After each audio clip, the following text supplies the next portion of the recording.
इसी प्रकार से महाराज श्री के श्रीमुख से कथा प्रसंगों का निरंतर आनंद लेने के लिए पूज्य श्री के आधिकारिक YouTube चैनल को जरूर सब्सक्राइब करें और बेल आइकन को दबा दें।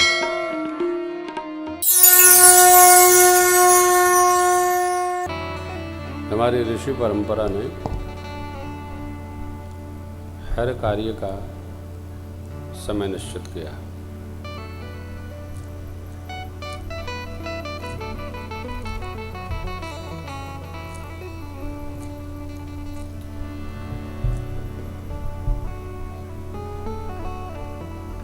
और जिसका जब समय है वह तब ही होना चाहिए।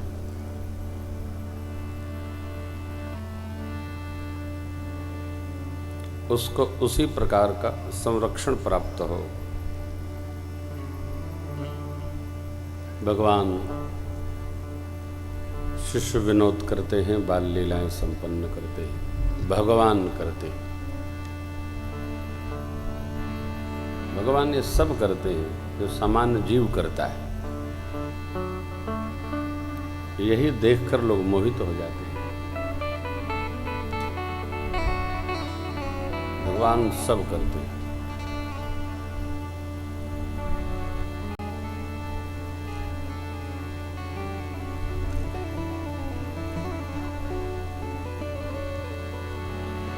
गुरुकुल से प्रभु आ गए, कुछ ही दिन भया महामुनि विश्वामित्र जी को चिंतन में आया, भगवान अवतरेव हरन मही भारा, ले आऊं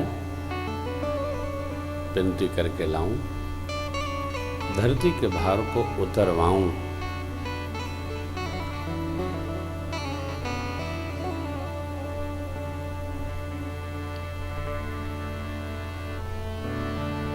हमको अपने को सौभाग्यशाली मानना चाहिए कब? जब हम किसी कार्य में निमित्त हों। हम न कर पा रहे हो कोई बात नहीं, लेकिन हम किसी से करा पा रहे हैं तो भी उस कार्य का कुछ पुण्य हमें अवश्य प्राप्त हो। हमने प्रेरित किया तो भी पुण्य आएगा। राम जी मारेंगे असुरों को गुरु विश्वामित्र और अगस्त्य महाराज के दिए आयुधों से। आयुध माने अस्त्र।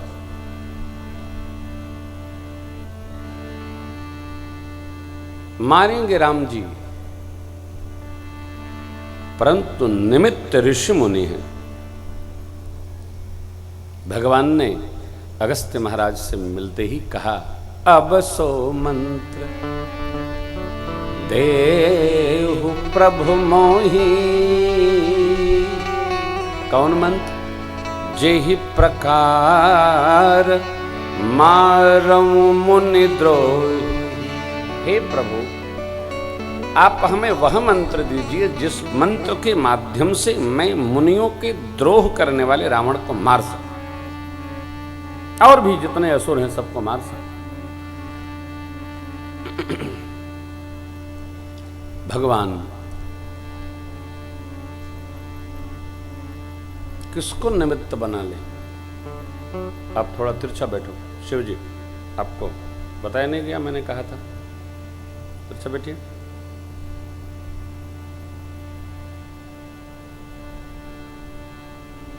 आवाज आएगी? हाँ।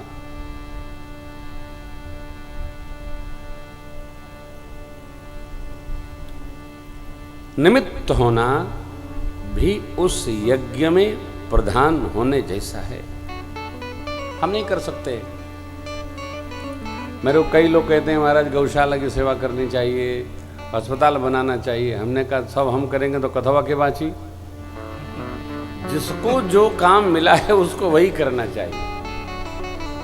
अब हमारे पूज्य स्वामी रामदेव जी को योग मिला है तो उनको योग है, फिर योग से निरोग कैसे, या तो फिर आयुर्वेद है। अब वो अपने यात्रा में, और देखिए आयुर्वेद को और ये योग पद्धति को अलग मानकर नहीं विचार करना चाहिए।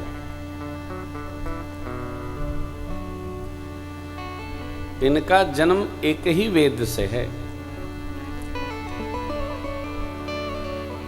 भगवान ने जिसको जो कार्य दे दिया वह वही करेगा तो सुखी भी रहेगा, शांत भी रहेगा।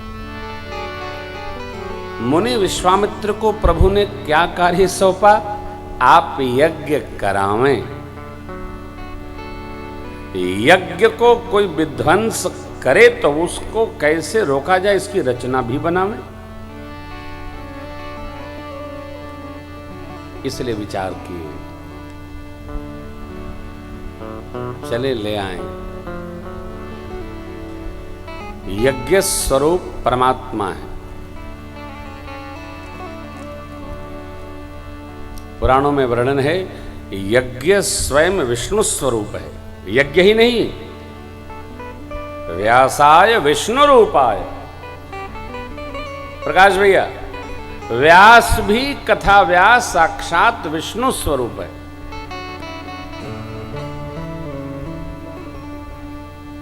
ते नमः। तो ये जो व्यासासन है ये बड़ा गरिमापूर्ण है। हम करा नहीं सकते कथा, तो हम गा तो सकते हैं। हम गा नहीं सकते तो किसी को बुला के उससे गवा सकते हैं। ये क्या है? ये एक यज्ञ है। लिखा रहता है कथा यज्ञ। कलयुग में भगवान नाम गुणगान करना भी कथा यज्ञ है। कल कोई भाई पूछ रहे थे, कलयुग केवल क्या है, क्या कहाँ गए वो अहमदाबाद वाले? हाँ क्या बोले? बोले चौपाई, कलिकर एक पुनीत प्रतापा, मानस पुण्य हो ही नहीं पापा। कलयुग की महिमा बखानते समय गोस्वामी जी ने लिखा है कि कलकाल का एक पुनीत माने पवित्र यह प्रताप है कि इस युग में मन से आप पुण्य कर लेंगे तो उसका फल आपको प्राप्त हो जाएगा। मन में पाप आया तो उसका ताप नहीं लगेगा।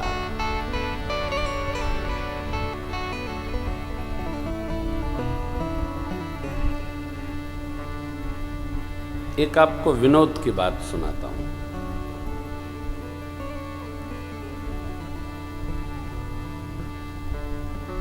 कई लोग बड़े अच्छे होते हैं लाला,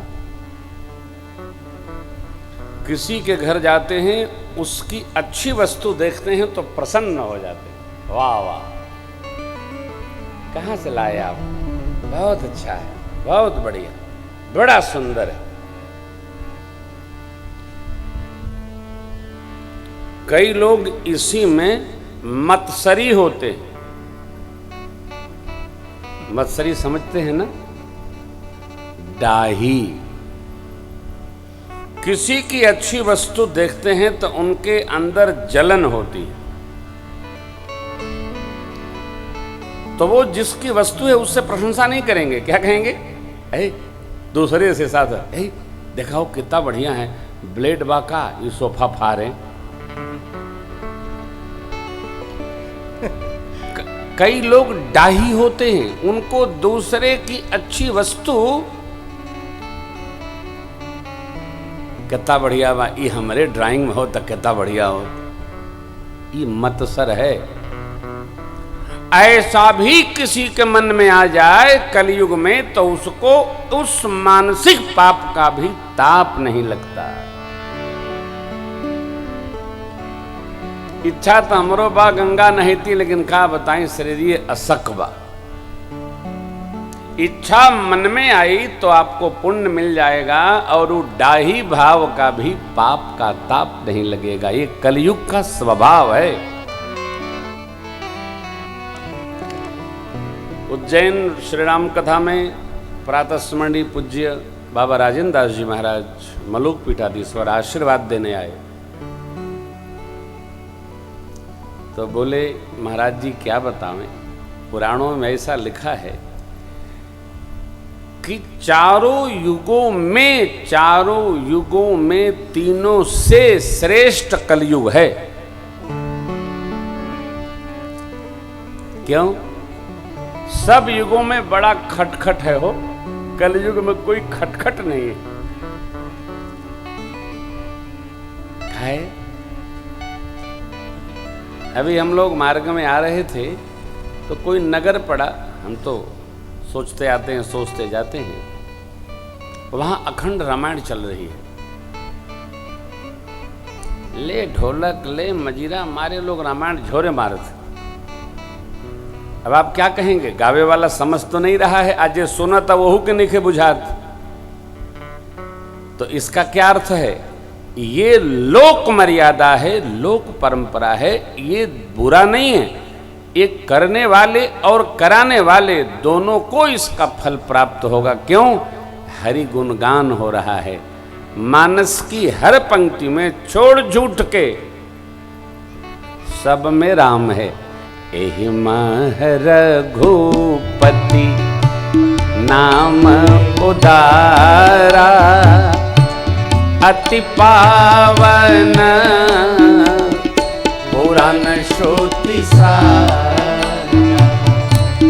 एहि मह रघुपति नाम उदारा, अति पावन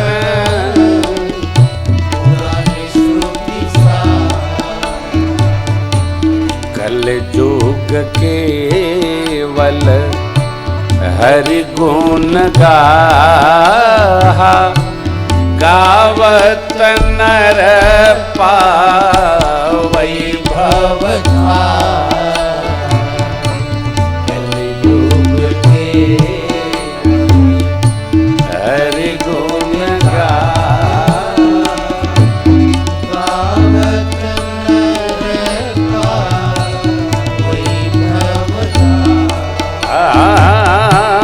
गावत नर पावै भव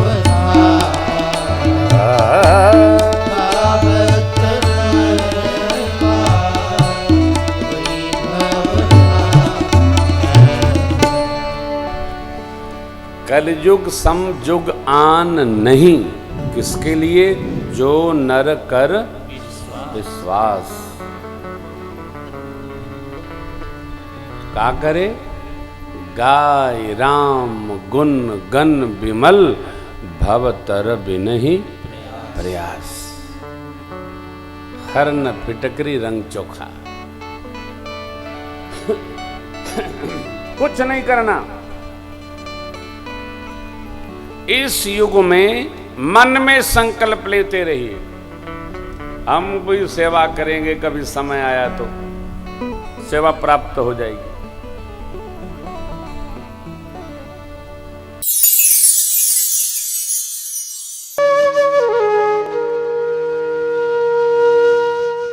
इसी तरह सुनते रहिए, चैनल को सब्सक्राइब करिए, बेल आइकन को दबा दीजिए और पुण्य अर्जन के लिए अपनों में शेयर करिए।